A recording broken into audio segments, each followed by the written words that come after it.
It's time for another romp around the amateur radio bands and beyond as we bring you all the latest news from the world of amateur radio and communications in general.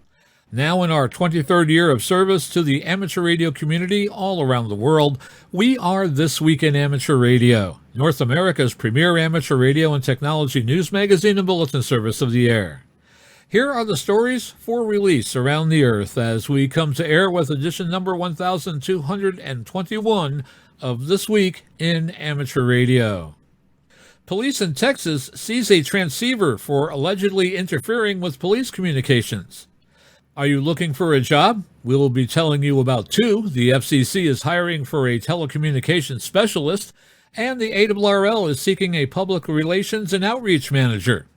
In other news, the ARRL New England representatives literally hit the road for Field Day 2022. The chairperson of the FCC proposes to raise the speed of basic internet service in the United States. Registration is now open for NASA's 2022 International Space App Challenge. Scientists say that the damage caused by a micrometeoroid to the James Webb Telescope is not correctable. A grant from Amateur Radio Digital Communications will help spread WinLink across parts of Alabama. A satellite project for predicting propagation conditions from low Earth orbit moves ahead, and scientists at U.S. labs have produced solar cells that top known efficiency records. We'll tell you the story. All of this and a lot more is straight ahead in this week's report. These headline stories will come to you in a moment along with this week's special features. We'll visit with Bruce Page, KK5DO, and get an update from AMSAT and what's new with all of those amateur satellites in orbit. Our technology reporter, Leo Laporte, W6TWT, will get us up to speed by demystifying the alphabet soup regarding the purchasing of a new TV or monitor for your shack. Australia's own Arnold Ben's shop, VK6FLAB, says that there is much ado about. Our own amateur radio historian, Bill Continelli, W2XOY, returns with another edition of his summer series entitled Amateur Radio History Headlines. This week, Bill takes us through the amateur radio headlines as he finishes up the 1940s and looks at the beginning of the 1950s. Our tower climbing and antenna master, Greg Stoddard, KF9MP, puts his climbing belt aside and will have part one of a 6-part series on how to write, produce, and submit a successful public service announcement to local broadcasters to promote your upcoming Hamfest or club special event on their air. We'll have the latest news from Parks on the Air with Vance Martin and 3VEM with the June 2022 update. That and a whole lot more is straight ahead as North America's premier amateur radio and technology news magazine and bulletin service, This Week in Amateur Radio, takes to the air right now. Reporting from our really hot studio here in Albany, New York, it's been 90 degrees plus the last few days. I'm George, W2XBS. And reporting from the newsroom in Half Moon, New York, I'm Terry Saunders, N1KIN.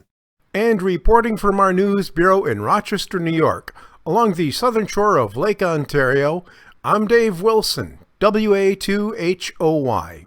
And reporting from my home station in Cortlandville, New York, I'm KB2FAF. The name is Chris. Hope you enjoy the program. And reporting from our mountain outpost in the Catskills of upstate New York, where the temperature remains in the 90s as it's been for most of the week, I'm Don Hulick, K2ATJ. And reporting from our Troy, New York News Bureau, where this week it was hot enough to fry an egg on the sidewalk, I'm Eric, KD2RJX. And from Studio 1 of our Central Florida News Bureau, I'm Fred, November Fox 2 Fox. And reporting from our news bureau in Fayetteville, Arkansas, where someone cranked the temperature knob up to broil and then broke it off, I'm Will Rogers, K5WLR, melting.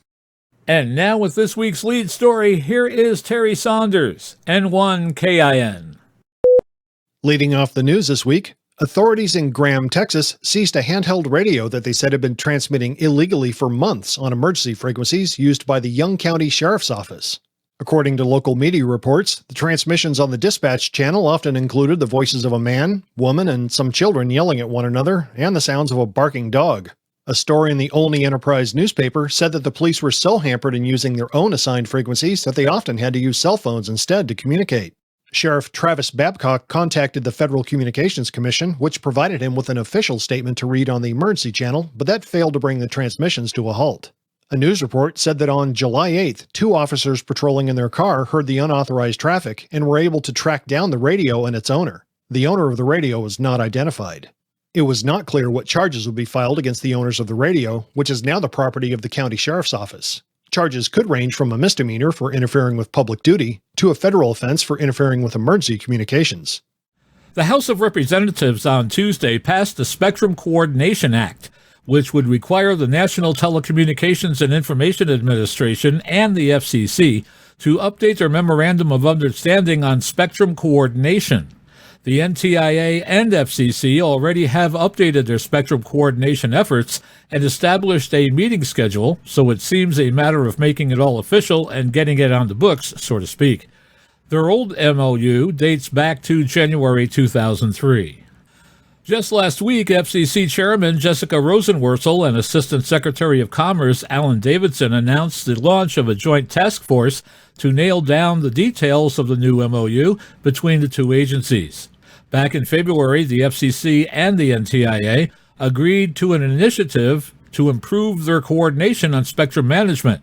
Dubbed the Spectrum Coordination Initiative, the plan involves actions by both agencies to strengthen the process for decision-making and information sharing and to work cooperatively to resolve spectrum policy issues. Information sharing between the agencies came up during the recent controversy over the C-band, where the Federal Aviation Administration and the aviation industry officials basically called out the FCC for making the wrong decision about the safety of 5G in the portion of the C-band that was auctioned to wireless carriers. That was only the tip of the iceberg, however. Several high-profile spectrum arguments ensued over the past few years, where the FCC and other government entities were at odds, including over the L-band licensees, where GPS companies felt they were being subjected to interference, and the 5.9 gigahertz band, which again highlighted conflicts between the Department of Transportation and the FCC. The bill must now be considered by the Senate. The ARRL is seeking a public relations and outreach manager for employment at its headquarters in Newington, Connecticut. The manager will be responsible for increasing the awareness and value of the amateur radio service to the public at large, for promoting the value of ARRL and the contributions of its member volunteers, and for developing outreach opportunities that support awareness and growth of amateur radio. The ideal candidate will be a storyteller who is adept at writing content and developing campaigns to convey ARRL's message to various audiences. This professional must possess the know-how to train and motivate grassroots volunteers and the ability to develop and sustain long-term relationships with external media. ARRL is also seeking a social media strategist who will be responsible for developing and administering social media content that is aimed at engaging users and creating an interactive relationship with members, the wider amateur radio community, and prospective hams. Visit www.arrl.org/careers for a complete summary of open positions and instructions to apply. AT&T is asking the FCC for two-year experimental licenses in Austin, Texas, to be used to demonstrate the functionality and capabilities of advanced 5G and new 6G wireless systems. In its application, AT&T said it will use the spectrum licenses to test communications between mobile units and fixed base stations, placed both indoors and outdoors. The test will establish wireless links between the base stations and the mobile user equipment at a distance up to 5 kilometers. The equipment used with these licenses will operate in higher spectrum bands, including the sub-terahertz band, which is between 95 gigahertz and 3 terahertz. The FCC made the sub-terahertz band available for experimental licenses in March of 2019 as part of the agency's Spectrum Horizons first report and order. The licenses AT&T is asking for include the following spectrum bands: 5.9 gigahertz to 8.4 gigahertz, 10.7 gigahertz to 15.35 gigahertz, and 92 gigahertz to 100 gigahertz. AT&T said that by using the experimental licenses, it hopes to gain valuable insights into how to optimize next-generation cloud-native architectures and technologies, as well as develop new cases using multiple gigabit per second throughput. It's likely the operator picked Austin, Texas as the location for these experimental licenses because it is home to the University of Texas at Austin's 6G Research Center, that it is supported by AT&T and other industry players, including Samsung and Qualcomm. It's expected that 6G will incorporate advanced antenna technologies as well as more efficient coding and modulation schemes that will likely deliver multiple gigabit download and upload speeds. Plus, many anticipate that 6G will incorporate sub-terahertz and terahertz spectrum. The benefit of terahertz spectrum is that it can deliver data-intensive high-bandwidth applications at super-fast speeds for a short distance. However, much like millimeter wave spectrum, a signal traveling in the terahertz spectrum can only travel a short distance, typically between 100 to 150 meters, and some believe the signal will be impacted by environmental conditions. Much like 5G, the industry leaders are calling for the U.S. to aggressively work on 6G development today so that it can be a leader in 6G. The Federal Communications Commission has started accepting applications for a telecommunication specialist. This position is located in Columbia, Maryland, at the FCC Public Safety and Homeland Security Bureau, Operations and Emergency Management Division, High Frequency Direction Finding Center. The duties for the incumbent are described at www.usajobs.gov/job/665764100 and include performing watch duty and serving as a technical authority providing technical assistance and guidance to communication systems users to resolve radio interference complaints and problems, and collecting radio signal analysis information. Using radio signal analysis equipment deployed throughout the United States to collect, correlate, and analyze characteristics of radio signals involved in interference problems, distress or safety-related signals, or other radio signals involved in other high-priority activities such as law enforcement or national defense, to include HF, VHF, and UHF. Collecting radio signal analysis information, analyzing complaints, inquiries, and comments from multiple sources, investigating compliances with the FCC rules and regulations, and determining the appropriate actions utilizing the Commission's remote HF network of radio direction finders and radio signal analysis equipment. Developing definitive technical solutions concerning telecommunications system architectures, interoperability, expansion potential, and overall end-to-end compatibility and net centricity. Interacting with the public, licensees of various radio services, private industries, other government agencies, and representatives of foreign governments. Representing the Bureau in meetings within and outside the agency. Conducting formal and on-the-job training of co-workers, new recruits, clients, and participants of the United States Telecommunication Training Institute. Visit USA Jobs for the complete position summary and to apply. Geocron, headquartered in Oregon City, Oregon, has donated a Geocron Atlas II 4K, a digital Geocron world clock, to ARRL headquarters. With more details on this impressive donation to W1AW, we go to John Ross, KD8IDJ, who files this report from League headquarters in Newington. Geocron owner Patrick Bowen is on the fourth leg of a cross-country motorcycle trip, during which he has supported Geocron installations at MIT in Massachusetts, the NASA Goddard Space Flight Center in Maryland, the U.S. Naval Observatory in Washington, D.C., and the University of Delaware and the University of Vermont. Bowen arranged the donation for installation at the ARRL headquarters station, W1AW. The digital Geocron displays the Earth and sunrise and sunset rendered in real time, Reviewer Pascal Villeneuve, VA2PV, wrote in the February 2022 edition of QST that the clock offers several standard base maps, including a ham radio map with DXCC, country prefixes, and CQ zones.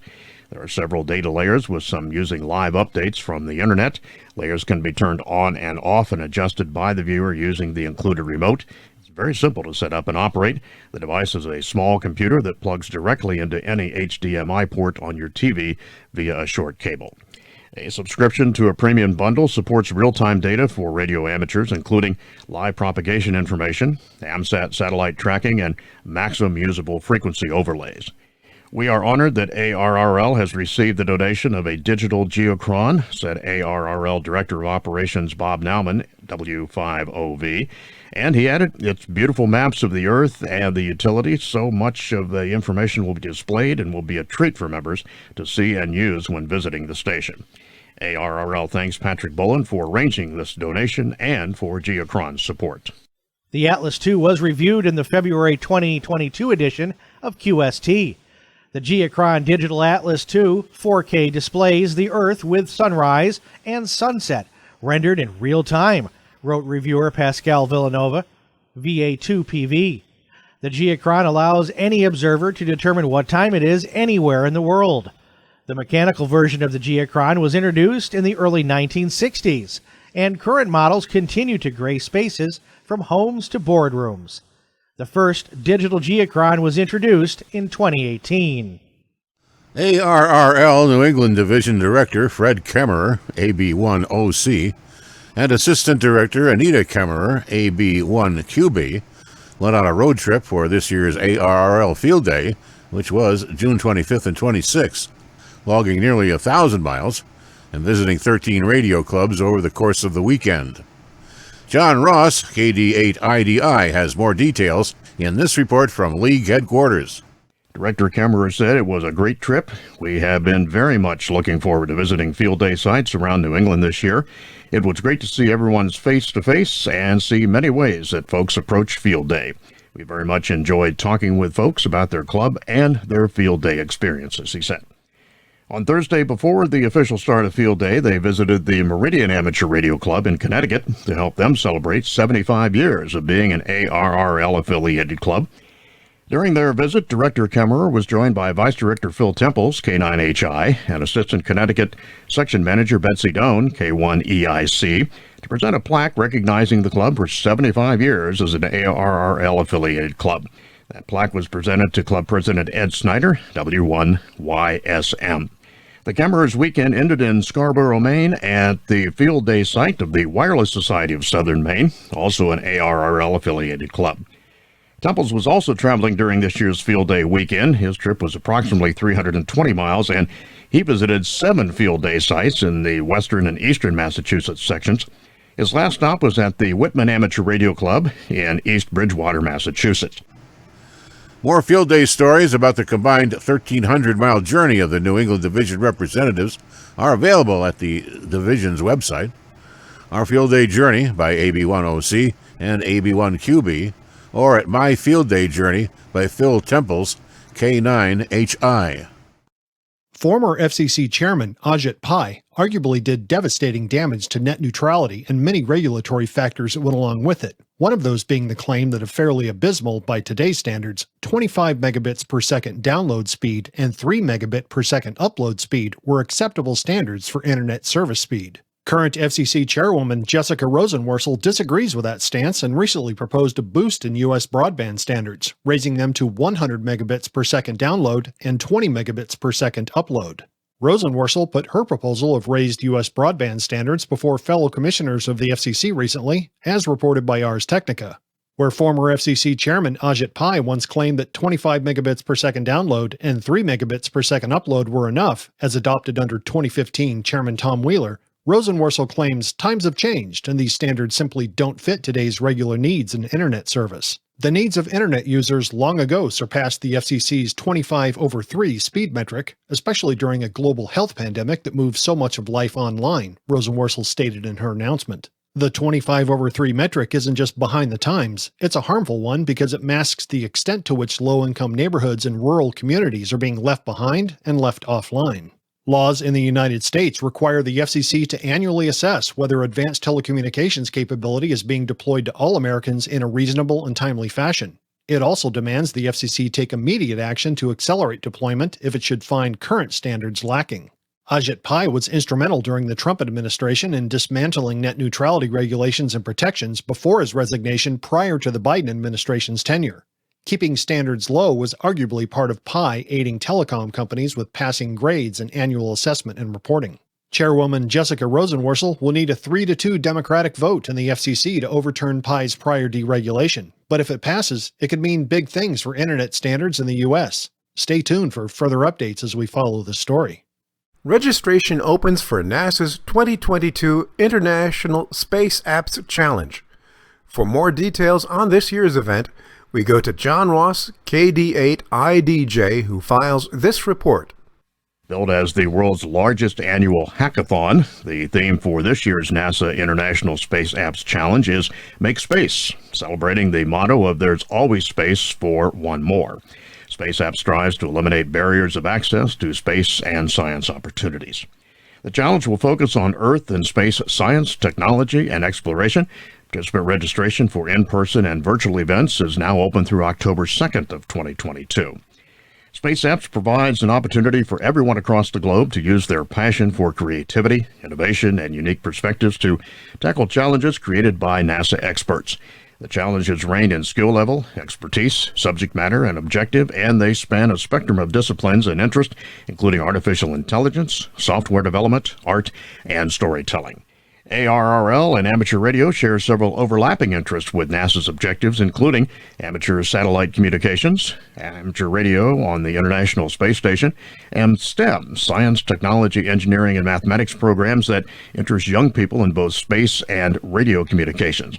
ARRL encourages radio amateurs to consider participating in NASA's Space Apps Challenge. Space Apps is managed by NASA's Earth Science Division in the agency's Science Mission Directorate at NASA headquarters in Washington. It is organized in collaboration with Booz Allen Hamilton, MindGrub, Second Muse, and NASA's Open Innovation Applied Sciences program. For more information about Space Apps and to register for an in-person or online event on October 1st and 2nd, 2022, visit NASA International Space Apps Challenge. According to Space.com, the James Webb Space Telescope, which recently transmitted its first color images to us here on Earth, has suffered a serious damage following micrometeorite strikes. Scientists said in a recent report the impact sustained in late May have disrupted the Space Telescope's operation more than first believed. The scientists wrote that they believe the problem is not correctable. Their biggest concern is the long-term effect on the primary mirror, which scientists believe will be degraded as a result of the meteoroid strike. Amateur radio satellite enthusiasts in Spain got some good news recently that will benefit a project built with the help of university students. A nonprofit organization in Spain known for providing grants for projects involving the arts and sport has made an unusual gift in support of an amateur radio satellite project. The group, known as the Salvatore 009 Association, is providing funds to help cover development costs and launch of the satellite in early 2023. The satellite is known as Eurosat-1 and is an initiative of the Unión de Radioaficionados Españoles, Spain's national amateur radio society. The project is being managed by AMSAT EA with support from businesses involved in the space industry and a number of university students. According to a post on the AMSAT UK website, the satellite is likely to have an FM voice repeater, support for FSK communications, and some type of onboard experiment, such as an SSDV-capable camera. It is also supposed to carry a project that will permit hams to play chess against the satellite's onboard computer using FSK frames. ARRL member volunteers will ensure amateur radio is well represented at the annual EAA Air Venture in Oshkosh, Wisconsin on July 25th through July 31st. John Ross, KD8 IDJ, has all the details in this exciting upcoming event in this report from League headquarters.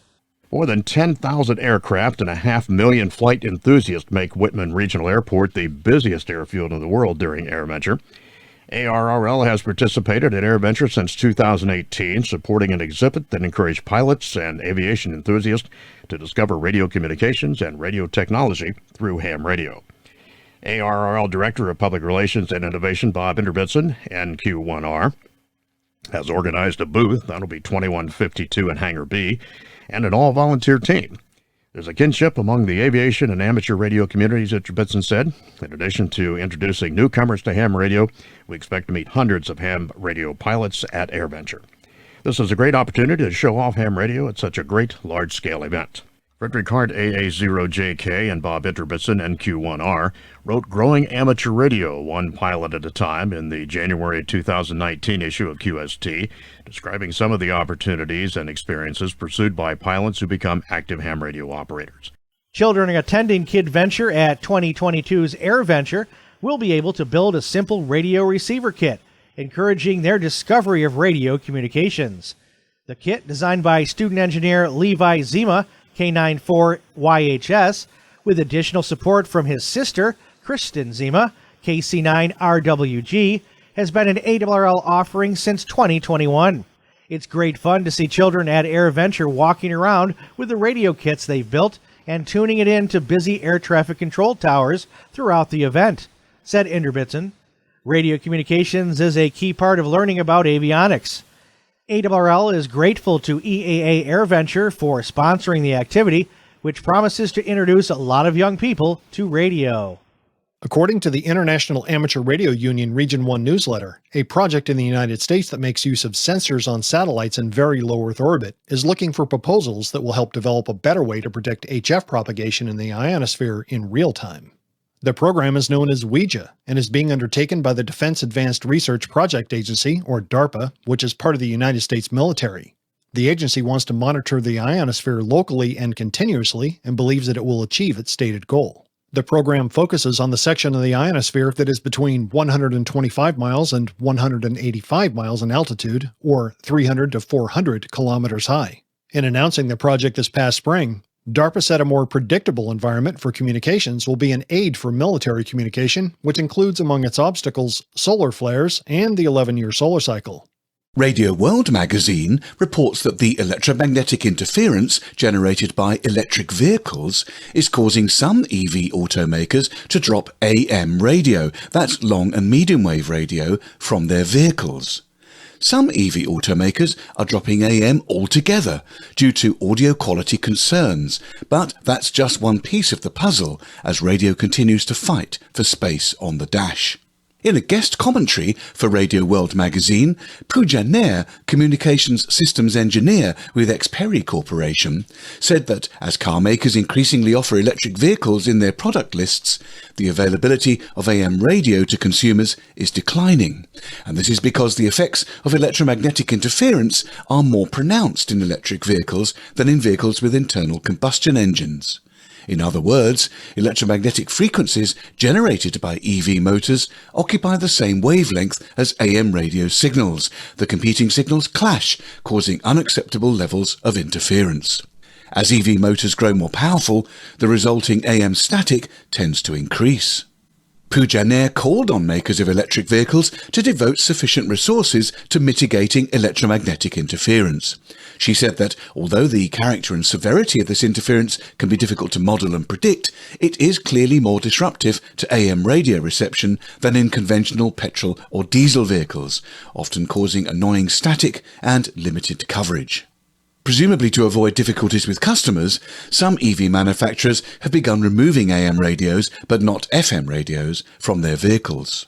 Nair went on to say that electromagnetic interference can be suppressed in electric vehicles using well-known mitigation techniques, such as shielding cables and electric motors, installing filters, and carefully locating electrical components within the vehicle. Within the receivers themselves, interference can be limited by isolating and shielding antenna and RF sections, filtering connections, and carefully grounding and placing receiver components.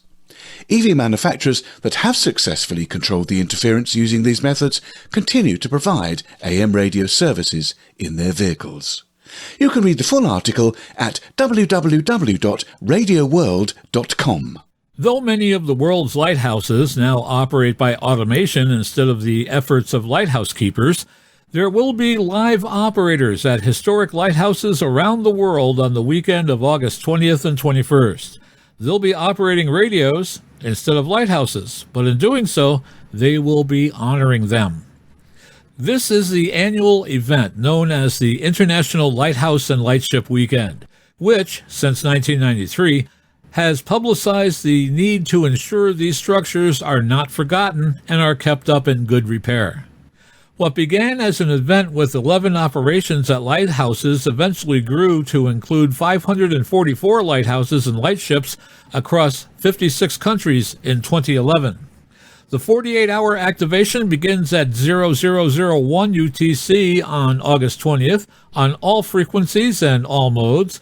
Radios will be set up inside the lighthouses or directly nearby.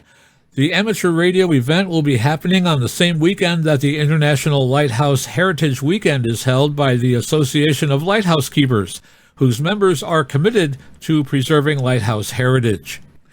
Most importantly, it is not a contest. It is, in a way, a beacon in its own right, shining a light on these important treasures that have long served ships at sea for so long. The next QSO Today Virtual Ham Expo, a full-featured virtual ham radio convention, is September 17th and 18th of this year. For more details on this exciting virtual ham exposition, we go to John Ross, KD8IDJ, who files this report from ARRL headquarters.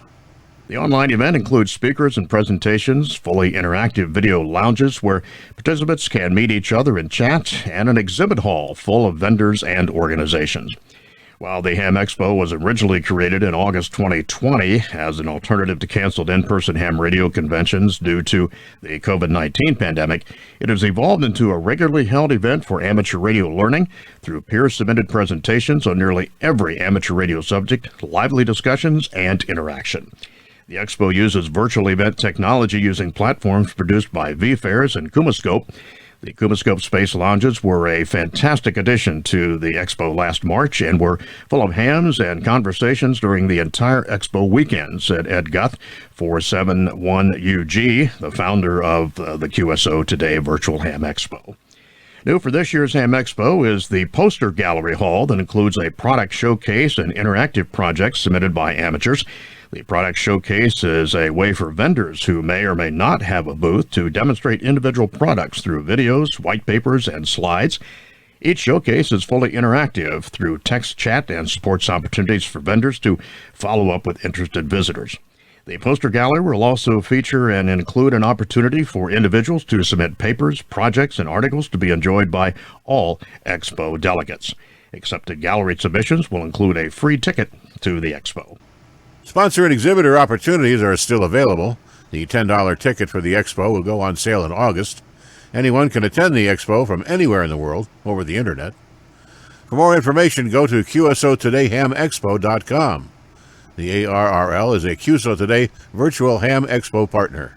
Lawrence Golf Mike 4 Delta Mike Alpha has been in touch to tell us that the recently released and much acclaimed biographical film Explorer of Sir Ranulph Fiennes' life has a fair number of clips of HF radio operations.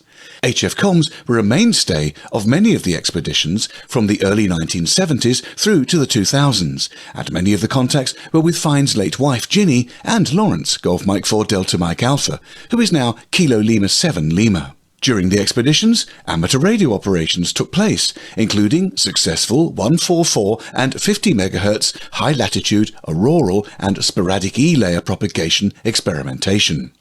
The trailer for the film has a short CW message to be decoded. The film is being shown at selected cinemas in the UK and will be available via other methods in August. Just go to www.explorer-movie.com. ARRL invites you to be part of Club Station, the newest column in QST. This column, written by clubs for clubs, is a designated space to share specific and practical ideas about what has contributed to successful clubs to help others grow and thrive. In each issue, a different club will share how they undertook a specific activity or project, how and why it was successful, and any challenges they may have had to overcome throughout the process. Some examples include successful community club projects, creative ways to attract new members, or getting youth involved with ham radio. Additionally, many clubs across the country are being creative in meeting the challenges of COVID-19 to figure out how to keep club members active and enthusiastic. If your club has developed a creative way to get around common challenges, we want to hear from you. In order to help you tell your story, we have published a new version of the ARRL Author's Guide that is geared towards Club Station and includes a club profile form. You don't have to have writing experience to be published in QST, and if your submission is accepted, our editorial staff will work with you to get your story ready for publication. All clubs are welcome to participate. For more information about what to expect from this new column, read Welcome to QST's Club Station in the August issue. If you have any questions, contact us at clubs@arrl.org. The ARRL looks forward to hearing from you and hearing your story. The application period for the ARRL Club Grant Program closed on June 30th. We've received 128 applications for grants made by clubs from across the country. Some of the grants are quite elaborate, and many are quite simple. All the applications are under consideration by the Grant Committee. Results will be announced in August as winning applicants are selected. ARRL is also adding a contract administrator to assist the committee. Many people are working to make this program a success, and we want to thank all that applied. Additional grants will be available in the near future. Coming up next, which TV should I buy? And now with the latest technology news and commentary from Petaluma, California. This Week in Amateur Radio is proud to present Leo Laporte. This gives me an excuse to kind of explain all of this alphabet soup that's around modern TVs. I'll start off by saying there really are two technologies you should be aware of for LCD or big screen flat panel displays. There's LCD, and that is, even if it says QLED or LED, it's still an LCD. The way LCDs work, liquid crystal displays work, is kind of like a shutter. The liquid crystal is actually a shutter that opens and closes very rapidly. Behind it, there is a backlight. And the backlight is white.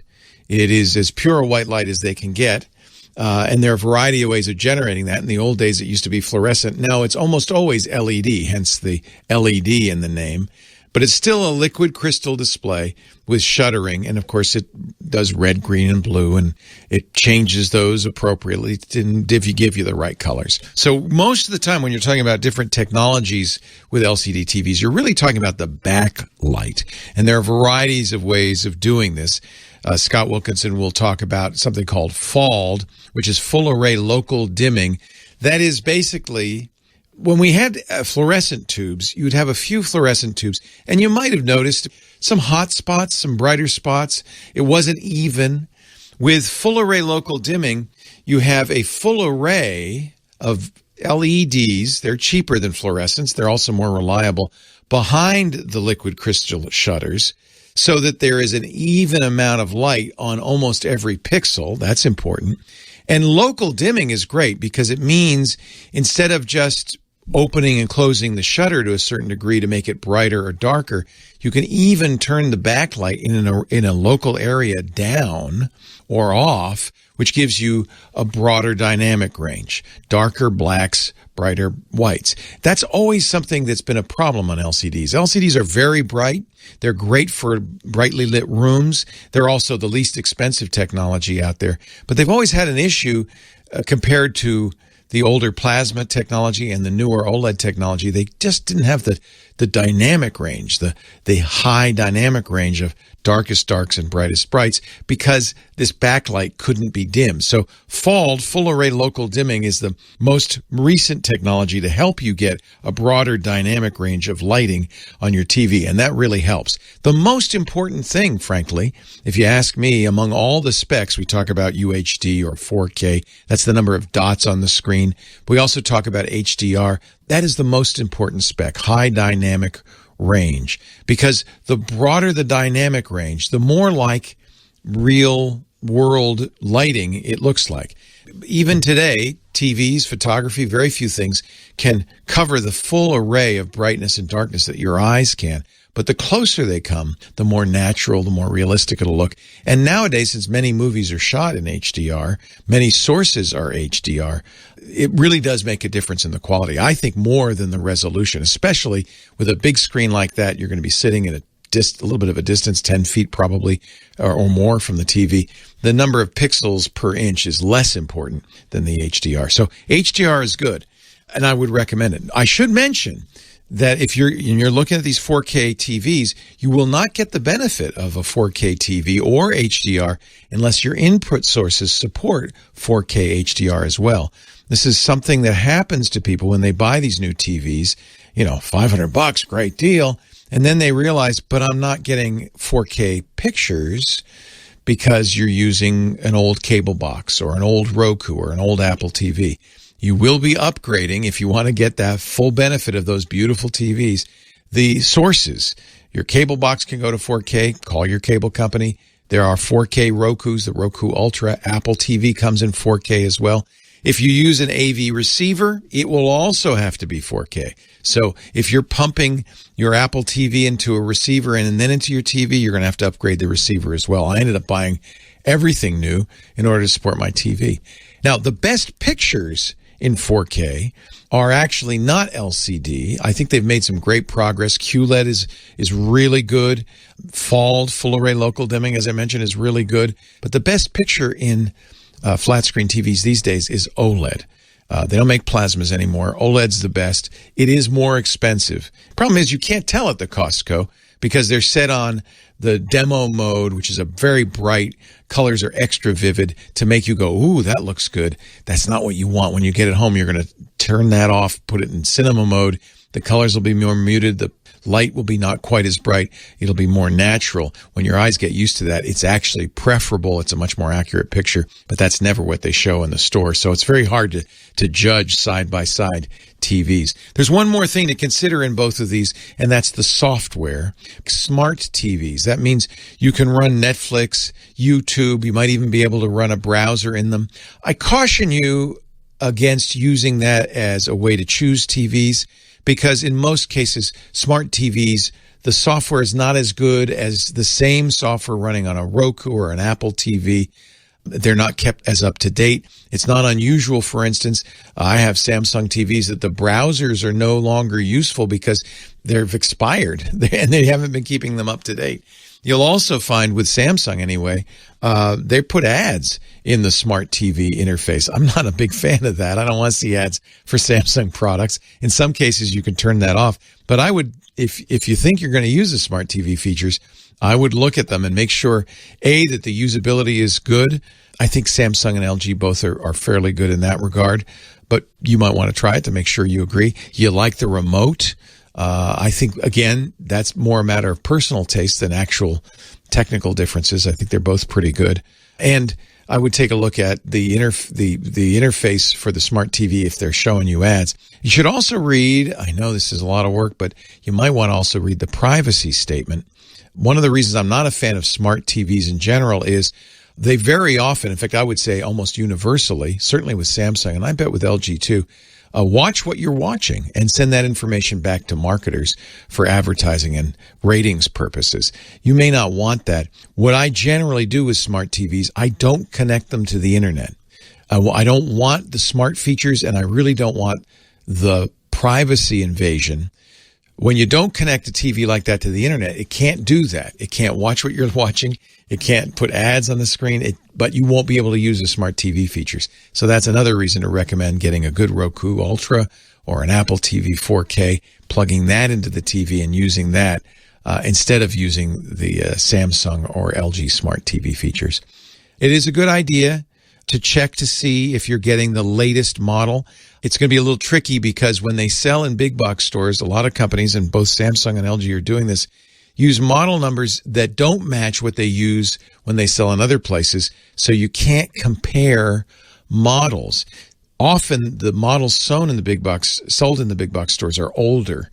They're last year's TV. And normally with both LG and Samsung, that model number would tell you what year it is, but they've changed these so that you can't tell. You might do a Google search on UN 7300 or TU 700D to see what model year that is. Not the worst thing in the world. That's one of the reasons they're very affordable. If it's last year's model, there haven't been big leaps forward in technology. It's just something to be aware of. 65 inches is a good size. It really does depend on how close you are to the TV. 65 inches is okay for 10 feet. But if you're going to be 15 feet or more behind, you're going to want to get a bigger TV, because ideally, this TV is almost a cinema-like experience.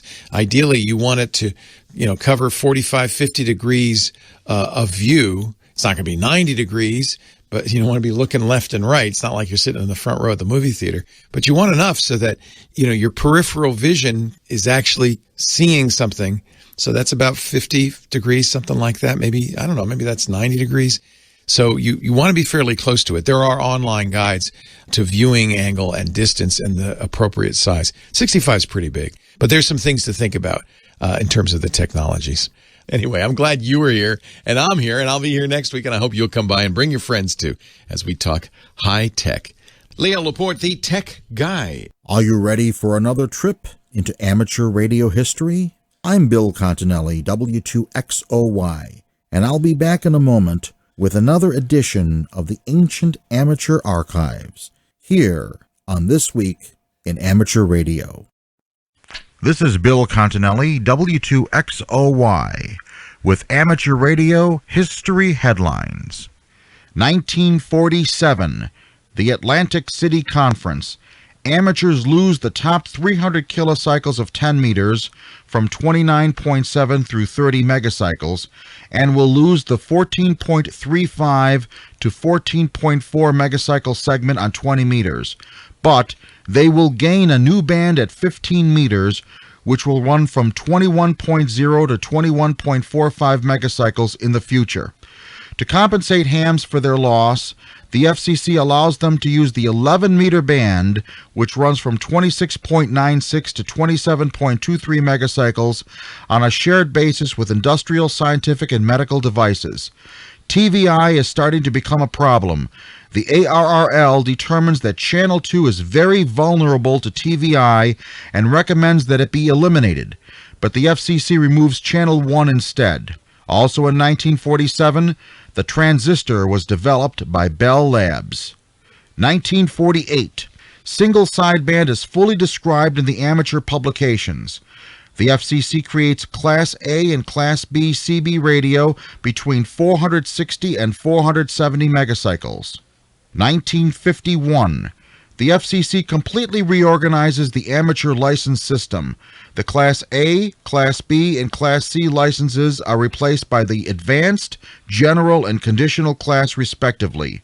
3 new license classes are created: the Amateur Extra, Novice, and Technician. The Technician class is created for experimentation, not communication, and has privileges only above 220 megacycles. Novices are given limited HFCW subbands, 75 watts, and crystal control only. They may also use phone on 145 through 147 megacycles. The Novice is a 1-year, non-renewable license. This has been Amateur Radio History Headlines with Bill Continelli, W2XOY, for This Week in Amateur Radio. The Wireless Institute of Australia News carried an update from their Secretary Peter Clee, Victor Kilo 8 Zulu Zulu recently, which notes that Australia has seen a decline in new amateur radio licenses. The monthly meeting of the board of the WIA was recently held, and at that meeting it was confirmed that the WIA had placed an order for a fresh batch of foundation manuals to replenish the current stock, which was down to less than 20 manuals and is expected to be totally depleted very soon. The new foundation manual has been updated and contains a wealth of information for prospective amateurs. The board was also keen to see the updated foundation manual introduced, as there had been a decline in the number of amateur radio examinations and subsequent licenses issued in the last few years. This is in direct contrast to an increase in the numbers of new amateurs in both the USA and the UK, which saw a significant improvement in numbers, especially during the last 2 years. The board of the WIA are working with other internationally recognised national amateur radio organisations to improve the acceptance of Australian licensed amateur operators and to expedite acceptance of applications for temporary reciprocal licenses by Australian operators visiting overseas destinations. The board also reviewed a report on the progress of the preparations for the World Radio Conference to be held in 2023. There have been a number of virtual preparatory meetings leading up to WRC23 in which the WIA has had active participation.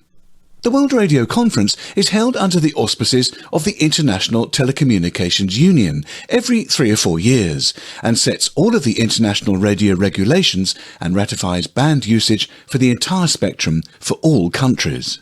The amateur service is represented at the WRC by the International Amateur Radio Union, and the Wireless Institute of Australia acts as the principal body for the amateur radio service in Australia. There's more at www.wia.org.au.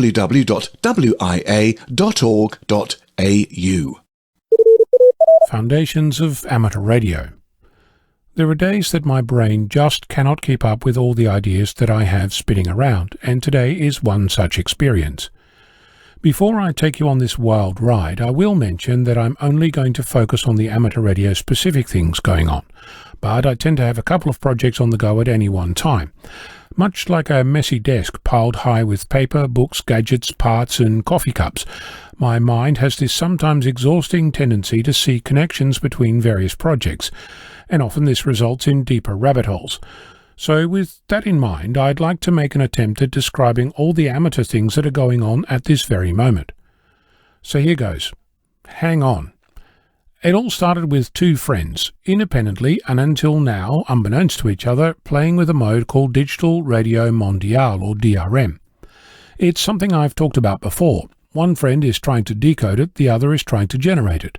I'm sitting on the side cheering on because I think that there will come a time when I understand enough of my Pluto SDR that I can create any form of any mode and not be limited to the SSB bandwidth that current technologies use, and be able to receive and generate, say, a 20 kHz DRM signal. In order to advance my learning, I started the day wanting to describe a Pluto SDR project. I wanted to spend some enjoyable time playing, making some progress, and then telling you about it. I did play. I did have fun. I did make progress. But trying to explain precisely what and how was where I came unstuck. I began describing the difference between analog and digital radios and how there's a fundamental difference in how a signal comes to exist in both. That quickly turned into a conversation about IQ signals, a discussion that I've been putting off for a while because I'm still not happy with my own understanding of it, let alone any attempt to explain it to you in a coherent and hopefully fun way. The complexity of explanation was brought home to me during the week when NASA Administrator Bill Nelson used an example to explain an image taken by the James Webb Space Telescope. The phrase he used was this: if you held a grain of sand on the tip of your finger at arm's length, that is the part of the universe that you're seeing. That seemed pretty clear to me. I could imagine a grain of sand on my fingertip, extending my arm and grasping the idea that hidden behind it was a small slice of the sky representing how big the image was.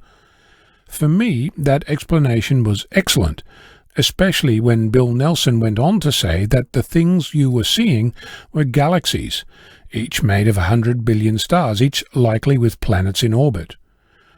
Only I discovered that the explanation using a grain of sand wasn't universal. I was surprised to learn that for some it got muddled up with the grains of sand in the universe and the relationship between those and the one on your finger.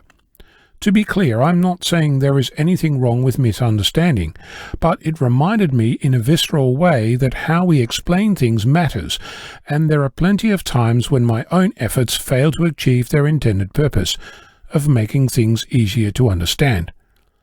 Given the importance of IQ signals within the whole conversation on software-defined radios, I don't want to do a half-baked attempt and fail. I will say this, an IQ signal is a way of precisely representing a radio signal, but only to stop you thinking about it further. I was talking about how my mind accumulates things.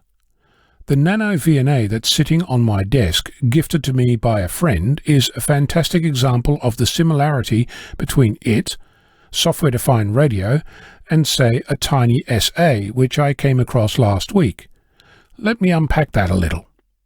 A Nano VNA is a piece of testing equipment, as is a tiny SA. They test different things. Both have the ability to generate and measure a signal, and in that they share the abilities of an amateur radio transceiver that can also generate and receive a signal. That, right there, is a very deep rabbit hole, so I'm going to purposefully step away and continue the journey of observation, only pausing to mention that my Pluto SDR has all the same capabilities, and in that it's not alone. The fundamental difference between these three devices is software. There are a few other things, but on the whole, software.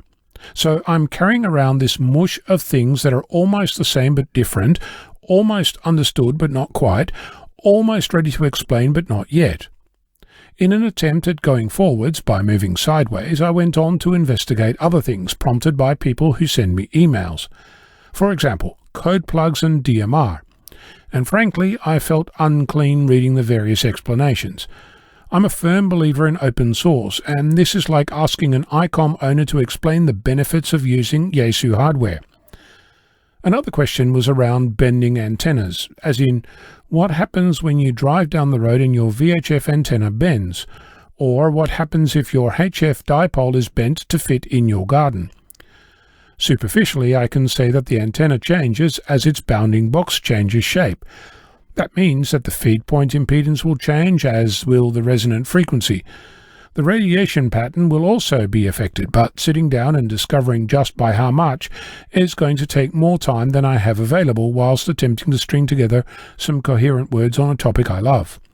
So, in an attempt at telling you what's going on in my world of amateur radio, I leave you with this question. What was I talking about again? Now I remember. This is about just how complex, fluid, and interesting amateur radio is for me, and in that observation lies why I'm here doing what I do. What makes you keep coming back for more? I'm Ono, Victor Kilo 6, Foxtrot Lima, Alpha Bravo. In AMSAT news this week from Bruce Page, KK5DO, the first call for proposals for Symposium presentations are invited for the 40th Annual AMSAT Space Symposium and General Meeting. That'll be held on October 21st to the 22nd in Bloomington, Minnesota. Presentations can cover any topic of interest to the amateur satellite community. AMSAT is requesting a tentative title for each submission, which should be sent as soon as possible.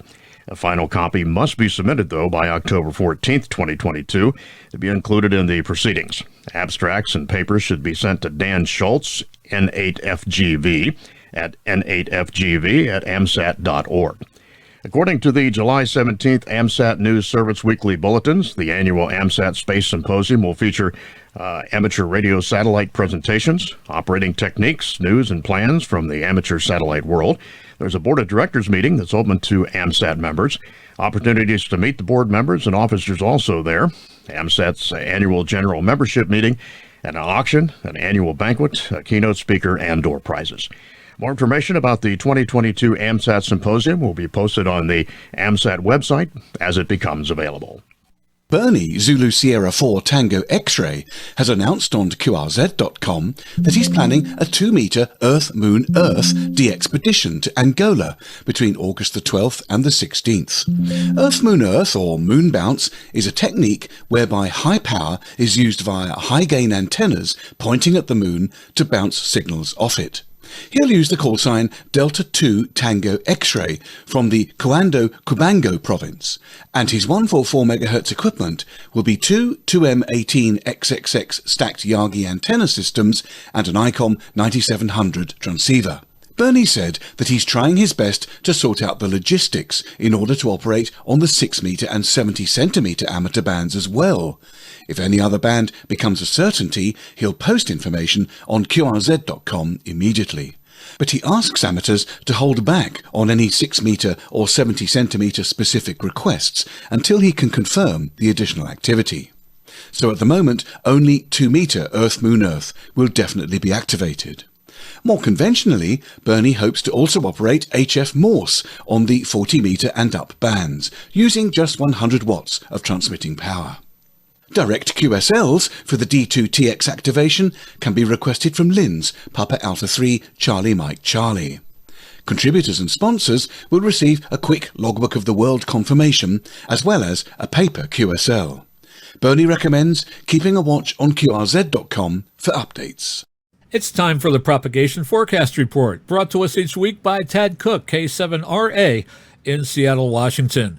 Tad reports this week that solar activity increased over this reporting week, which was July 14th through the 20th, with average daily sunspot numbers rising from 102.1 to 137.3, and the average daily solar flux rose from 147.4 to 157.6.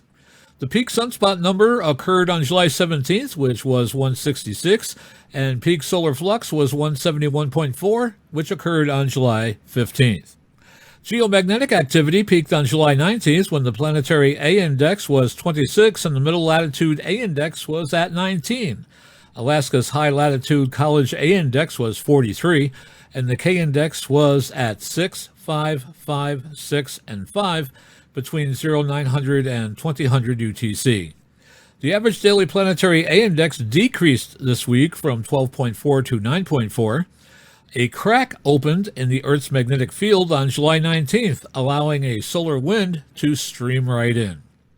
At 22:41 UTC on July 20th, the Australian Space Forecast Centre issued a geomagnetic warning. An increase in geomagnetic activity is expected over July 22nd through the 24th due to the onset of coronal hole high-speed wind streams. Here is the latest forecast from the United States Air Force. The predicted solar flux seems promising, with flux values peaking around 160 on July 30th, all the way through August 7th, and again from August 26th all the way through early September. So looking ahead, the predicted solar flux values are 120, 115, 110, 105, 100, 110, and 150 on July 23rd through the 29th. Then 160 on July 30th through August 7th, and 155, 145, and 138 on August 8th through the 10th. The predicted planetary A index is 20, 12, and 8 on July 23rd through the 25th, 5 on July 26th through the 28th, 8 on July 29th through August 2nd, then 12 and 10 on August 3rd and 4th, 8 on August 5th through the 7th, and then 15, 28, and 12 on August 8th through the 10th. Just ahead in radio sport, plenty of contesting to round out the month of July. On the 23rd, it's the Yoda contest, CW there. On the 25th, the OK1WC Memorial, CW. A couple on the July 27th, the SKCC Sprint, CW, and the A1 Club AWT, that is CW only. On the 28th, the RSGB 80-meter Club Championship, that's digital. On July 30th, the Feldhell Sprint, that's digital. July 30th through the 31st, the RSGB IOTA contest, CW and phone there. July 30th, the WAB 144 megahertz low power phone, that's phone. And July 30th through the 31st, the Satellite Tennessee State Parks on the air, all modes there. And rounding out July on the 31st, the ARRL Flight of the Bumblebees, that is CW only. And some upcoming section, state, and division conventions you'll want to be aware of. First, on July 22nd through the 23rd, it's Ham Holiday 2022, hosting the ARRL Oklahoma Section Convention. That's in Oklahoma City, Oklahoma. July 30th through the 31st, the ARRL West Virginia State Convention. That's in Sutton, West Virginia. August 6th through the 7th, the Cedar Valley ARC Tech Fest, hosting the ARRL Iowa State Convention. That's in Central City, Iowa. August 13th, the Tidewater Ham Fest and Swap Meet, hosting the ARRL Virginia State Convention. That's in Portsmouth, Virginia. And on August 20th through the 21st, Huntsville Ham Fest, hosting the ARRL Southeastern Division Convention. That's in Huntsville, Alabama. Belgium's National Society, the UBA, reports that on August the 10th, call sign Oscar November 6 Zulu Tango stroke Aeronautical Mobile will be operating on VHF from a hot air balloon. Radio Club Zottegem is planning the event called the Friends Around Flemish Ardennes. Oscar November 8 Victor Charlie, Oscar November 3 November Sierra Bravo, and Oscar November 5 Mike Bravo will operate the aeronautical station on the well-known 2-meter band frequency of 145.550 MHz FM. The balloon will take off in the Zottegem region sometime between 6 p.m. and 8 p.m. local Belgian time, and the flight will probably take 1 to 1.5 hours at a maximum height of around 2,500 feet. It will also be possible to follow the balloon using the APRS system. APRS stands for Automatic Packet Reporting System, which is an amateur radio-based system for the real-time digital communication of information. Data can include Object Global Positioning System coordinates, weather station telemetry, text messages, announcements, queries, and other telemetry. Those who want to follow or communicate with this unique station should put a big exclamation mark in their diary for the 10th of August. As with every balloon ride, everything depends, of course, on the weather conditions. If the weather's poor, the flight will not take place. You can discover more technical information about the event, including the latest updates, by going to www.on6zt.be, which also offers links to social media options for the very latest detail. And now, with his segment on how to successfully compose a public service announcement to promote your radio club meeting or hamfest on local broadcast radio, here is Arizona's own Greg Stoddard, KF9MP. Most ham radio clubs have some sort of fundraising event each year. With a little extra effort, you can greatly improve the attendance at your club's next hamfest or other fundraiser. Most radio and TV stations offer free airtime to not-for-profit organizations to promote special events. There are often strict guidelines on submissions to media outlets, but even if you don't know what they are, you can often meet the requirements by submitting your information months ahead of time and wording your announcement correctly. Remember, most media outlets will not call you to get clarifications or proof of not-profit status. It's easier for them to pitch them in the trash than call and confirm the information that you should have included anyway. If you want the free airtime, the burden is on you to have those announcements ready for air when your announcement hits the mail. In this series, we'll create and submit a public service announcement for your local TV and radio stations. Be sure to get your club PR person to pay close attention to this series on This Week in Amateur Radio. First off, we need to put on paper a description of the event we wish to promote, answering all the pertinent questions of who, what, why, where, and when. Be sure to get complete answers to all these questions, assuming the information is being provided to people who know none of the above. Make no assumptions about what your audience may or may not already know, so provide all the information and double-check it for accuracy. If your public service announcement or PSA says it's a half-mile past Highway 101 to enter the fairgrounds, drive it yourself to be sure that is correct. Leave nothing to chance. Next time, we'll cover the outline for the PSA and putting ink on paper. This is Greg Stoddard, KF9MP, reporting for This Week in Amateur Radio. The National Amateur Radio Society of Iceland, the IRA, held an open day on Saturday, July the 16th, to help those who had just passed their ham radio exam. The organisation of the IRA 2022 spring course, which ended with an exam for an amateur radio licence on May the 21st, provided a special day of operating in July, using the IRA telecommunication room and antennas. Students were able to transmit using the special call sign Tango Foxtrot 3 India Romeo Alpha. An email was sent to those who passed the exam, a total of 11 people, with an invitation to attend on July the 16th. Responses were received from 6 who were either abroad or on summer vacation in Iceland, so it was clear that a maximum of 5 would be able to attend. The day started with morning coffee in the hall, where the main aspects of IRA's activities were presented. Everyone was able to meet in more normal circumstances than of late, as the COVID-19 pandemic was effectively over in Iceland. Attention was drawn to the IRA's spring and winter programmes, which are available in the period February to May and in October to December. A brief report was given on IRA activities, for example, contests and other events. The IRA publishes a magazine called CQTF, and via the IRA website it's possible to download all of the magazine editions right back to the very first. The presentation went on to look at the amateur band allocations in Iceland and described internet-connected repeater systems and radio beacons in the 50 and 70 MHz bands. The group then moved to the TF3 IRA telecommunication room.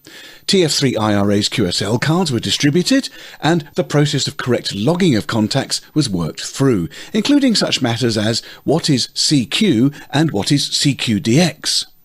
The participants asked many questions and practiced the procedure for how an on-air contact, or QSO, works. The radio conditions were not exactly fabulous on the day. The KP interplanetary index was high, showing a disturbed ionosphere, and there were no signals on the 20-metre amateur band except for some Russians taking part in one of their contests. The students called CQ several times, but there was no answer. It didn't seem possible to get any contacts, so the team called Tango Foxtrot 2 Mike Sierra November, a local ham, at home, who immediately got onto the ham bands and contacted 2 of the new licensees, Antonia Tango Fox 3 Sierra Tango and Gulmander Tango Foxtrot 3 Victor Lima. As those contacts were coming to an end, a Dutch licensee who was operating as a portable station came up out of the noise to signal strength S9, and the students were able to work him too. It can be said that these contacts were their first true QSOs, both with the Icelandic licensee and the Dutch station, and all went smoothly. Despite the unexciting conditions, the students were very happy. It was therefore suggested that they come back to the station one Thursday evening in the near future, and then they could enjoy some further training and get on the air. After the on-air session, the students were shown the Society's QSL office, and the work of the QSL Bureau was explained. Finally, the group moved back down to the hall, and there was lots to talk about. The session ended at about 13:30. The IRA thanked John, Tango Foxtrot 3 Papa Whiskey, for his role as the IRA course supervisor, and Christian Benedictson, who is the IARU representative of the IRA and attended on the day and helped with the session, as well as answering questions from the students. The students had a lot of fun and a successful Saturday. And there's to be some satellite operation from Iceland shortly. The IRA reports that Ari Johannesson, Tango Foxtrot 1 Alpha, plans to operate portable using the QO100 geostationary satellite amateur radio transponder from various locations in Iceland over the summer months. The DXTO M4EX is a new transverter for the SHALE-2 QO100 satellite. The device was designed by 2 Indian licensees, Victor Uniform 2 X-Ray Tango Oscar and Victor Uniform 2 Kilo Golf Bravo, and manufactured in that country. The device operates as a standalone unit and converts signals on 28 MHz up to the required 2.4 GHz. Maximum output power is 10 watts continuously. The device comes with a modified LNB and a GPS antenna. The only thing that you need is the additional antenna disc. Such satellite discs are not available to purchase in Iceland, but it is possible to buy them from Europe at a purchase price of around €990. That's 138,000 Icelandic krona, plus transport costs to the country. To mount his operation, ARRI Tango Fox 1 Alpha borrowed the exhibition model while he was at the June Hamfest in Friedrichshafen, Germany, and intends to take it with him during the summer holidays. He says that he'll be transmitting via the satellite from different parts of Iceland, in addition to which he will demonstrate the device to IRA members at their headquarters soon. You can find out more by going to tinyurl.com/IARU-Iceland, but you may need to tick on the English tab. The 41st ARRL and TAPR Digital Communications Conference will be held September 16th through the 18th of 2022 in Charlotte, North Carolina. Last year's conference was held virtually due to COVID-19 concerns, but this year's three-day event will be held at the Hilton Charlotte Airport Hotel. The Digital Communications Conference is for everyone, beginners and experts alike, with an interest in all forms of digital communication. The official call for technical papers has been issued, and general topics include, but are not limited to, software-defined radio, digital voice, digital satellite communications, digital signal processing, HF digital modes, adapting IEEE 802.11 systems for amateur radio global positioning system, automatic position reporting systems, Linux and amateur radio, AX.25 updates, internet operability with amateur radio networks, TCP/IP networking over amateur radio, mesh and peer-to-peer wireless networking, and emergency and homeland defense digital communications in amateur radio. Anyone can submit their papers for this year's conference by email to ARRL Production Coordinator Maddie Weinberg, KB1EIB. The deadline is September 1. The conference papers will be published exactly as submitted. The authors will retain all rights and do not need to be present at the conference, and all papers will be distributed to DCC attendees. Printed copies will be available for sale at Lulu. Maddie's address is maty@arrl.org. More information about TAPR, tomorrow's ham radio technology today, can be found at their website. I'm Will Rogers, K5WLR. Is our hobby relevant to most people in their communities? That's the voice of Alan Thompson, W6WN, Public Information Officer for the El Dorado County Amateur Radio Club in Northern California. According to Alan, his Neighborhood Radio Watch program has about 400 members in El Dorado County, spread across 5 distinct neighborhoods, each with its own GMRS repeater. Alan reports that his group also helped kickstart 2 other programs in nearby Amador County. Here's his first excerpt from his talk to the QSO Today Virtual Ham Expo in August 2021. It's called Radio for the Rest of Us. 70% of the population now has a cell phone as their only communications device. It's like we've made this deal with the devil, and now most of us depend on this one single device for all of our communications and even our very lives. The problem is that cell phones depend entirely upon a huge central point of failure system with billions of dollars of electrical, radio, and data communications infrastructure to prop it up. If any part of that infrastructure fails, the phone fails, and often there's no alternatives. This happens all too frequently with fires, hurricanes, earthquakes, tornadoes, floods, and many other natural and man-made disasters. You might be thinking, Alan, I've already got this covered. I'm a ham radio operator. I'm trained in emergency communications. I know how to get by without a cell phone. So why not ham radio for everybody then? It's going to solve all the problems here, these communication problems.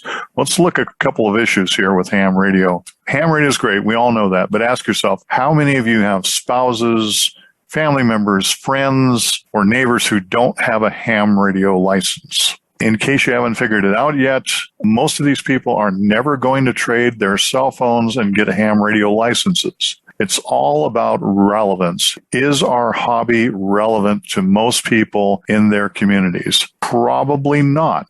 So let's think about this a little bit further. Everybody's favorite radio station is WIIFM. What's in it for me? What does this hold for me? Why should I invest my time, energy, and money into this thing? Related to that, the second most important radio station is WIIFU.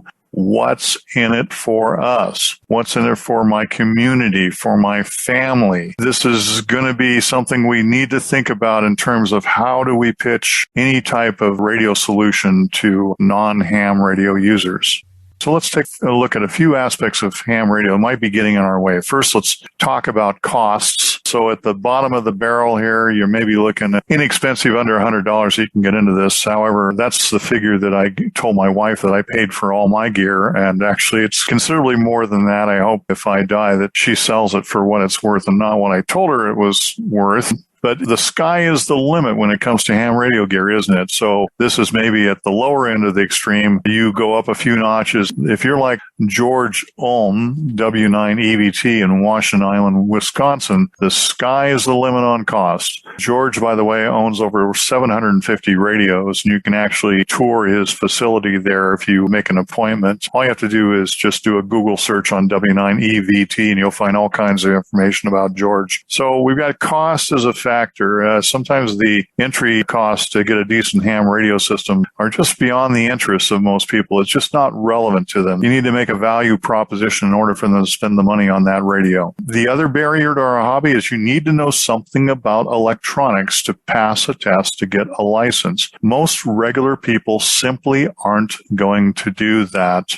So these two factors are hurdles that we have to overcome if we want to be relevant. We've got cost and also this technical component that we pride ourselves on, frankly, but not all of the citizenry out there sees it the same way. Now, one thing hams are good at is we can think outside the go box, can't we? And we can adapt to changing situations. So instead of trying to get people interested in the same things that we are, whether it's contesting or rag chewing or DX or moon bounce, whatever, maybe we might try shifting some of our focus more towards something that we all share in common with the general community, namely public safety is a pretty good one. I think we can all agree that that's high on everybody's list. Up until now, we've tried to mainly satisfy our public safety Jones with a focus on served agencies. There's an event. We show up at the Office of Emergency Services with a couple of handy talkies strapped to our belt and say, where do I sit? That's not going to cut it very well these days. Maybe we'd have more success shifting our energy and our attention towards the people who might benefit the most from our help. That'd be our family, our friends, and our neighbors. And this is where we kick into neighborhood radio watch programs. How do we go about this? One thing that we've done is we've implemented these neighborhood radio watch programs in our communities here. We actually have 6 neighborhood radio watch programs that are running right now in El Dorado County. So what is Neighborhood Radio Watch? A local neighborhood volunteer partnership between hams and non-hams that uses low-cost, two-way radios, ham radios, and scanners as a backup system when all else fails. There's that line, only now it's being used by a larger group of non-ham citizen responders, if you will. Why should we have all the fun? Let's get the general public in on our well-kept secret that radio works when all else fails. But let's not drag them kicking and screaming all the way into ham radio. I think there's a happy medium, kind of a common ground from where they are now without radios and where we are with radios. I should point out here that neighborhood radio watch programs aren't a substitute for 911 or Code Red or first responders. It's simply intended as a backup system for when all else fails. When your cell phone isn't working and you can't call 911, you can't get Code Red messages, and first responders don't know where to find you. We don't issue evacuation orders. We don't rescue people. We don't administer first aid. We don't fight fires. That's left up to the trained professionals to do. We build our neighborhood radio watch programs around the use of scanners, commercial-grade radios, and the General Mobile Radio Service, which is abbreviated as GMRS. GMRS is a channelized service. It shares the same 22 channels used by simple FRS, which is Family Radio Service radios. Those are the little cheap blister pack radios that are made by Midland and Cobra and Uniden and a few others that you can buy at Lowe's, Best Buy, or Radio Shack. That is, if you can find a Radio Shack. Now, that's a sad story right there, but let's move on. So here's how to build a neighborhood radio watch program. At least this is how we did it. The thing about GMRS is it can also use repeaters. It can run up to 50 watts on some channels, and that makes all the difference. The frequency range that it uses is 462 to 467 megahertz, so it's just above our 70 centimeter band. And the characteristics and propagation of GMRS are very similar to what we run into on 70 centimeters. So it's about as close as you can get to ham radio without requiring a test to get a license.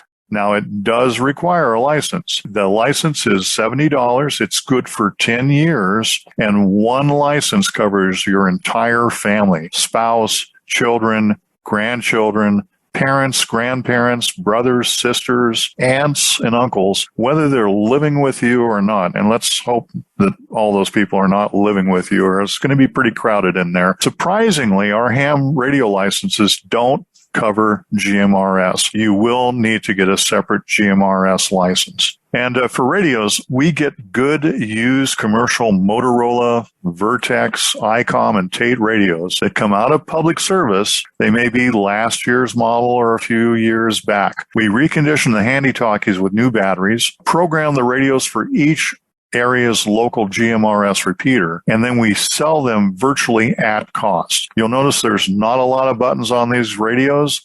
We like them that way, and the reason why is because we don't want our users to get intimidated or lost using their radios. When we program these radios, we actually lock down most of the buttons on the radio. We're only really interested in on-off, volume, channel up, down, and push to talk. And I know that might sound like heresy for us ham radio operators, but that's how it needs to be done with these folks. We need to keep it very simple. We don't want to intimidate them. We don't want to humiliate them. We want them to feel comfortable with this device in their hands. A good used handy-talkie with a new battery, give you some idea of the cost. I mean, these radios new are $500, $700, not cheap radios. They are really well built. They're very durable. If you drop them, they won't break. A good used handy-talkie, like a Kenwood TK380, with a new battery, go for as little as $75. That's a pretty good bargain for a handy-talkie with a 5-watt radio inside of it. Mobile radio with a decent mag mount antenna,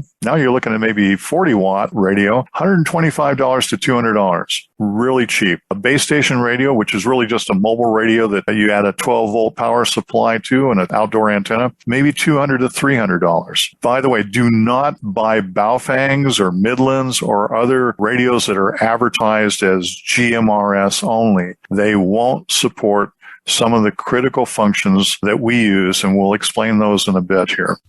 We also help our people get scanners, and these are usually new scanners. The used market, we can't really find anything out there that we like because there's a special feature we always look for in any scanner before we recommend it, and that is a feature called Fire Tone Out. Fire Tone Out, if you don't know what that is, it allows your scanner to stay quiet until it receives a special tone signature that's sent out by your local fire stations during an event. It may be one fire station. You may have 2 or 3 that are in your area, and you can program these scanners for those fire tone out signals so that it will stay quiet on the nightstand, on the dresser, until there is an alert at one of these fire stations, and then it will wake up the scanner and it will wake you up. Then we also help our neighbors install antennas. In some cases, like if they want a base station, then we'll go out to their homes and we'll help them get that radio installed out there. And oftentimes we'll use just an existing, like a Dish Network or a DirecTV HughesNet or Viasat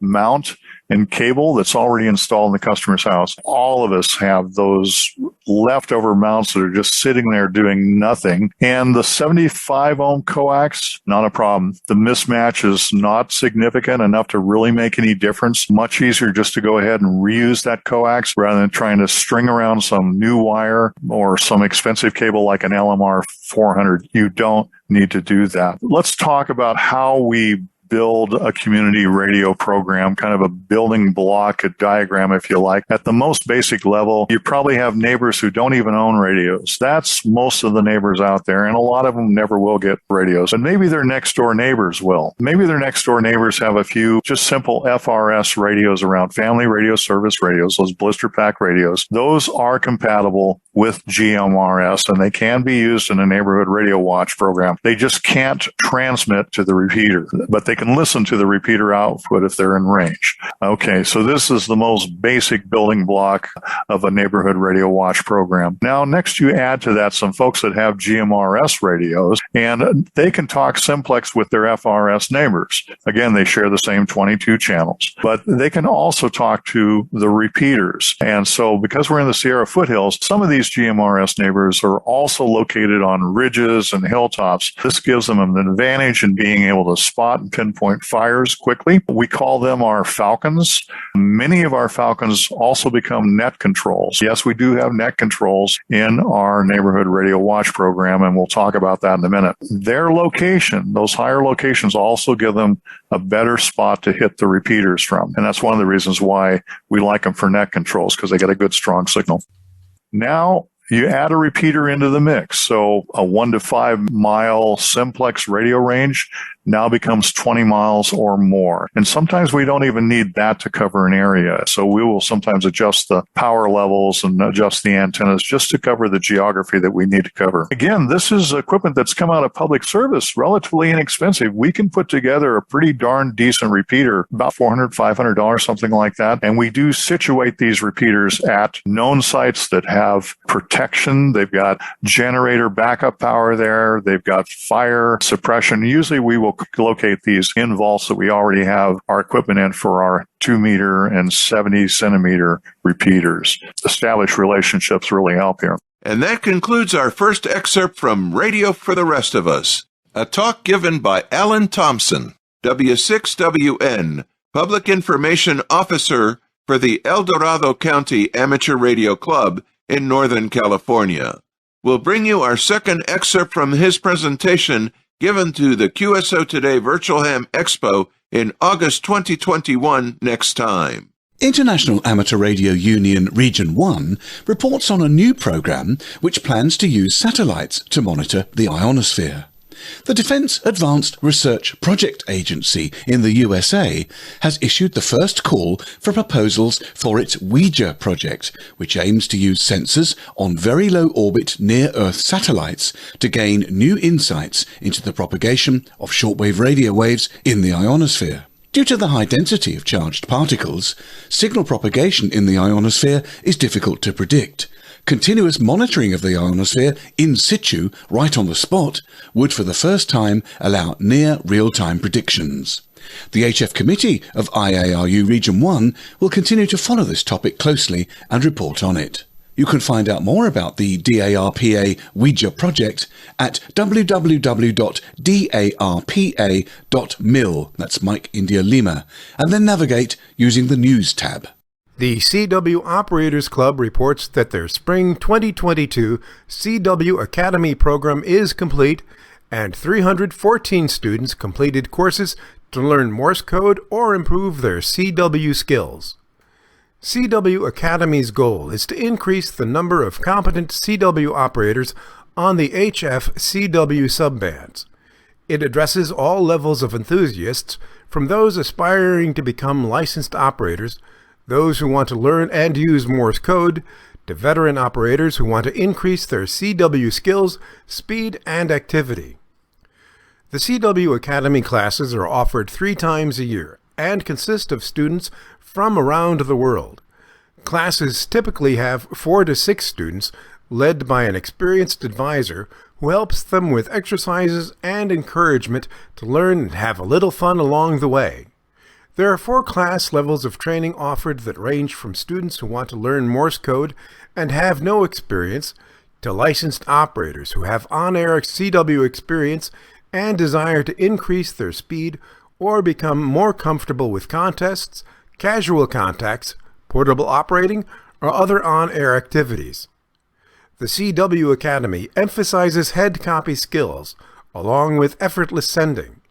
There is no fee involved, and classes are held twice a week using Zoom or Skype. More information about signing up for a class or how to become a volunteer can be found at cwops.org. This is November 3, Victor Echo Mike from Parks on the Air with your month ending June 2022 Parks on the Air update. Be sure to visit parksontheair.com for information about the program and POTA.app for spotting, park information, leaderboards, and more. In Parks on the Air news, don't miss the Summer Plaque event coming up July 16th and 17th at UTC.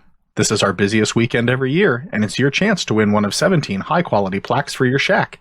Once the event is over, be sure to upload your activation logs using POTA's new self-upload service, and then be on the lookout at the annual plaque event section from the menu at POTA.app for details on the awards ceremony, where an esteemed list of guests will join us on the official POTA YouTube channel to help us announce the winners. Guest presenters for this year's awards show include individuals from AR Newsline, Ham Radio Crash Course, ICQ Podcast, Temporarily Offline Ham Radio, Ham World Online, Red Summit RF, Pride Radio Group, Ria's Shack Ham Radio, KB9 VBR Antennas, Kyle AA0Z Ham Radio Clubhouse, Ham Radio Adventure Guy, K8MRD Radio Stuff, Ham Radio Live and WRMI Shortwave CQ Calling Show, Ham Radio Workbench Podcast, Ham Radio 2.0, and of course Parks on the Air. For our final news item, I am personally excited to announce that Matt here, N3NWV, whom many of you know from our official POTA 101 videos, will be taking over the reins of these monthly updates beginning in August. I've had a lot of fun recording these updates, but I'm looking forward to handing the reins over to our official media manager as we continue to grow the program. And now for the monthly stats update. June continued our streak of high activity months. We had 2,114 operators complete 10,158 activations from 3,980 parks in 39 different DX entities. Of the activators, N2NWK and W6ZD continued their runs in the top spots with 283 activations and 63 different parks respectively. The top hunter by number of parks was also a repeat this month, with K9ICP hunting 1,008 different parks. The hunter who made the most QSOs this month was W1RCP with 1,856 contacts. In POTA DX, England took back the top spot in Region 1 with 121 activations. Canada and Japan continued to hold their top spots in Regions 2 and 3 with 690 and 342 activations each. The individual DX operator who completed the most activations was HI8DL in the Dominican Republic, who completed 134 activations. The DX race for most parks activated was neck and neck, but at the end of the month it was VE3GKT who activated 47 parks, taking the top spot by just one park over VA7DBJ. And last but not least, let's check in on the progress of the Bailey Sprott Challenge. In 2021, N5HA and W9AV each managed to hunt a park every day. So in 2022, we're following along to see if anyone else can match their feat. At 182 days into the year, we have 4 activators who have been out every day of the year: KE8PZN, N2NWK, K4NYM, and KD4MZM. The pool of hunters has dropped by 1 from last month, with just 30 individuals still in the running. To all of the Bailey Sprott participants, congrats on your success so far, and we look forward to seeing how you do in the second half of the year. This concludes our May 2022 Parks on the Air update. As always, the team at Parks on the Air wishes you safe activations and happy hunting. 73. Founded as the Junior Wireless Club more than a century ago by a group of teenage radio enthusiasts, the world's oldest professional wireless radio organization is now reaching out to teen hobbyists in a new formal role, to pair them with mentors. The Radio Club of America already has an array of initiatives focusing on young people.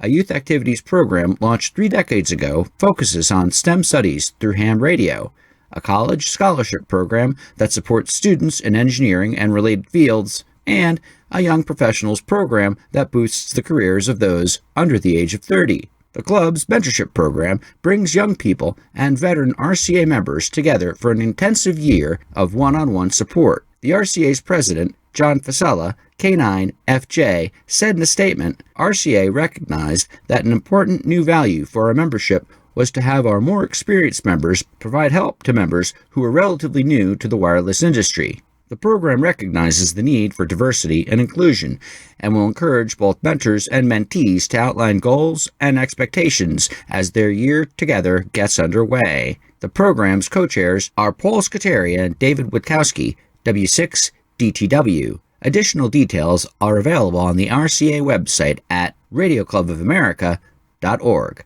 An ARRDC grant will help expand WinLink network serving Alabama.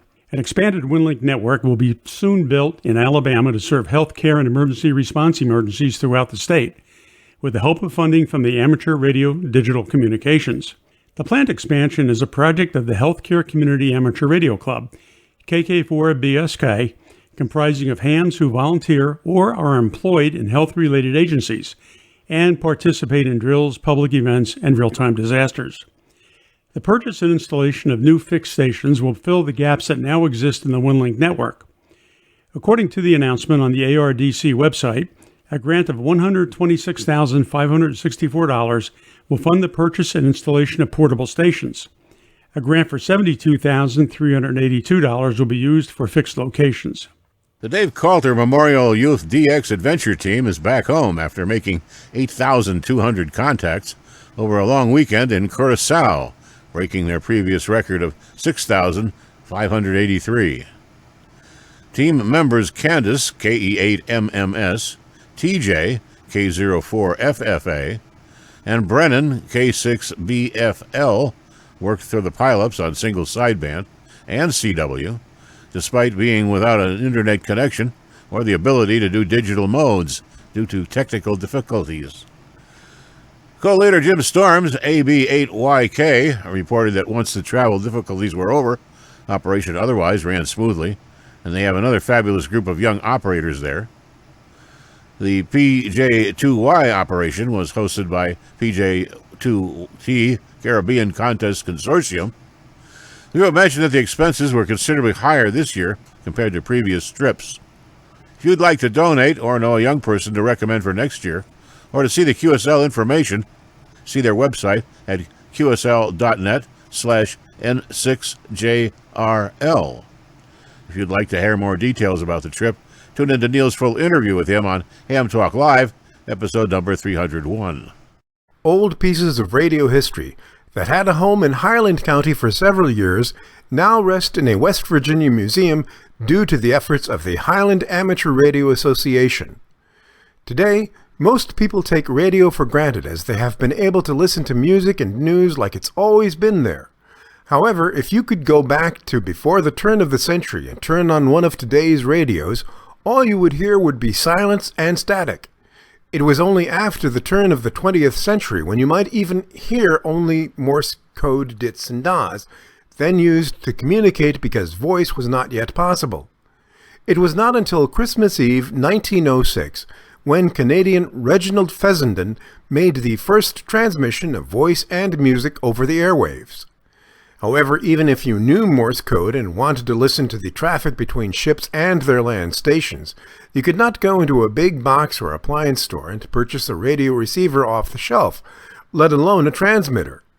If someone wanted to listen to this thing called wireless, they had to build their own receivers using things like wire, oatmeal boxes, pieces of coal, and telephone headphones. Often these items were assembled on a kitchen breadboard, leading to the breadboarding term that is still used today by those who build their own projects. Even after pre-assembled radios became widely available, many experimenters still wanted to build one of their own designs. Thus, in most villages and towns, a radio store operated that not only sold these newfangled devices, but made repairs and sold parts to those wishing to build their own.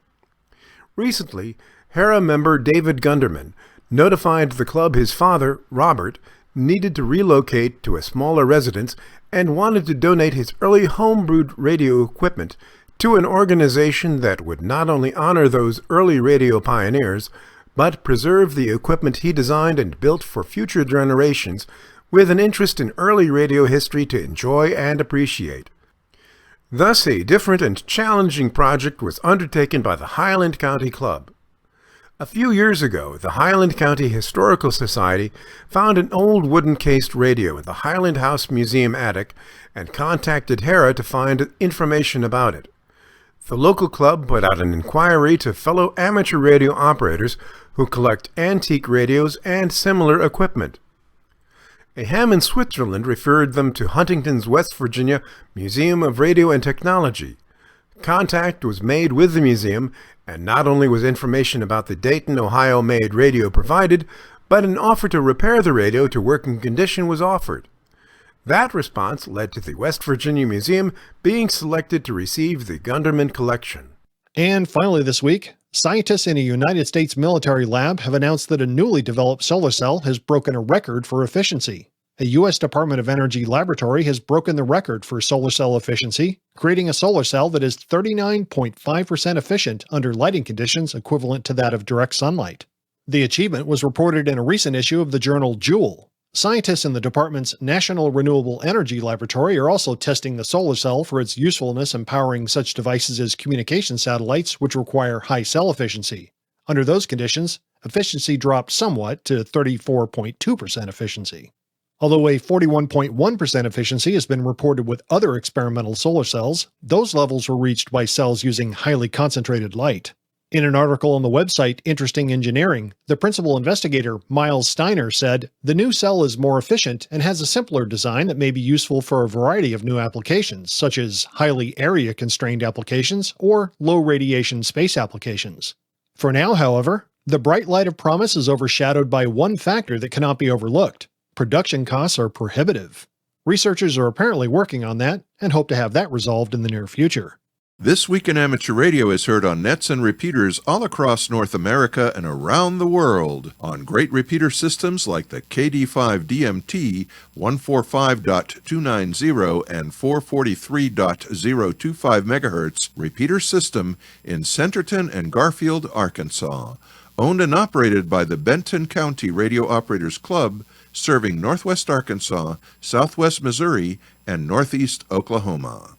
Many of the news and information items heard on this edition of This Week in Amateur Radio have been provided by the American Radio Relay League, the ARRL Audio News Service, and the ARRL Letter, the Southgate Amateur News Service, Steve Richards, G4 Hotel Papa Echo, and the Southgate Vibes News Service, AMSAT, the Radio Amateurs of Canada, the FCC, the Radio Society of Great Britain, and Ofcom, the South African Radio League, the International Amateur Radio Union, the Wireless Institute of Australia, and the Australian Communications and Media Authority, the New Zealand Association of Radio Transmitters, the Amateur Radio Newsline, the Rain Hamcast, Eric Guth, 4Z1UG and QSO Today, QRZ.com, the Tech Guy, Leo Laporte, the International Telecommunications Union, and various news sources on the Internet.